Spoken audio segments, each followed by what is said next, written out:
ये कहानी है एक गरीब पिता और उसकी बेटी की। एक बार वह गरीब व्यक्ति अपनी बेटी को उसके स्कूल से लेकर शहर के एक महंगे होटल में पहुंचा। उस व्यक्ति ने फटे पुराने कपड़े पहने हुए थे और उसकी बेटी स्कूल की ड्रेस पहनी हुई थी। जब दोनों होटल के अंदर पहुंचे तो वेटर पूछा, सर आप क्या खाना पसंद करेंगे, आप अपना ऑर्डर बता दीजिए। तब उस व्यक्ति ने कहा कि आप मेरे बेटी के लिए एक प्लेट पाव भाजी लेकर के आ जाइए बस। वेटर ने कहा, सर आप कुछ नहीं लेंगे, आपके लिए भी कुछ लेकर आऊं? तो गरीब व्यक्ति ने कहा, मेरे लिए कुछ नहीं, आज मेरी बेटी के लिए पार्टी है। मैंने इससे वादा किया था कि अगर तुम इस जिले में 10th क्लास में टॉप करोगी तो तुम्हें मैं सबसे महंगे होटल में पार्टी दूंगा, तो आप सिर्फ बच्चे के लिए पाव भाजी ले आइए। वेटर ये बात सुनते ही दौड़कर अपने मालिक के पास गया और बोला कि सर आपसे एक छोटी सी रिक्वेस्ट है कि आप मेरी सैलरी से पैसा काट लेना, लेकिन आज मैं चाहता हूं कि उस बच्ची के साथ उसके पिता को भी एक प्लेट पाव भाजी खिलाया जाए, क्योंकि उस बच्ची ने पूरे जिले में 10th क्लास में टॉप किया है। वह गरीब पिता है, ज़्यादा पैसे नहीं होंगे, इसलिए कह रहा है सिर्फ बच्ची के लिए ले आओ। होटल के मालिक ने जब ये बात सुनी तो मुस्कुराते हुए बोला, तुम उसके पिता के लिए भी पाव भाजी लेकर जाओ, उसके लिए भी लेकर जाओ, पैसे मत लेना, 4 से 5 पाव भाजी पैक करवा कर ले जाओ और 2 से 3 किलो मिठाई भी लेकर जाओ और उनसे कहना ये पार्टी होटल की तरफ से है, आप ये मिठाई ले जाइए और जश्न मनाइए।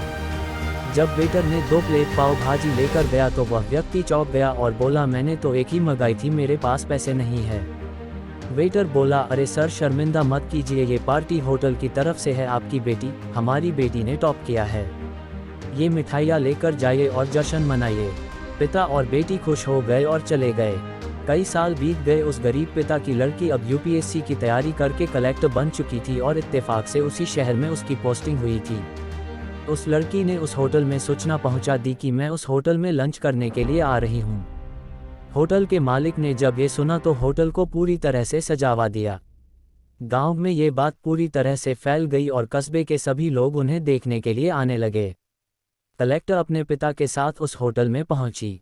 कलेक्टर ने होटल के मालिक से कहा कि शायद आप मुझे पहचाने नहीं, हम वही पिता पुत्री है जो कि हमारे 10th क्लास टॉप करने पर आपने मुझे पार्टी दी थी। हम वही पिता पुत्री है, आज फिर से आए हैं और आज पार्टी हम देंगे आपको, आपके पूरे स्टाफ को और पूरे गांव को, क्योंकि आपने गरीबी का सम्मान किया है। आपने उस दिन जो पार्टी दी थी, मुझे बताया कि मुझे कितनी और ऊंचाई तक पहुंचना है, कितनी और बड़ी मंजिल को छूना है। आपने एक नई प्रेरणा दी थी और आज मैं उसी प्रेरणा का एहसान चुकाने के लिए आई हूँ। वो मैडम ये सब कहते जा रही थी और आंखों से आंसू बहती जा रही थी। ये कहानी हमें सिखाती है कि कभी भी किसी गरीब का मजाक मत उड़ाना। हो सके तो उसकी मदद करना और अगर मदद ना कर सको तो उसका मजाक मत उड़ाना, क्योंकि वो सब देख रहा है, बनना है तो उसकी नज़र में अच्छा बनिए। जहाँ भी रहिए कर दिखाइए कुछ ऐसा कि दुनिया करनी चाहे आपके जैसा।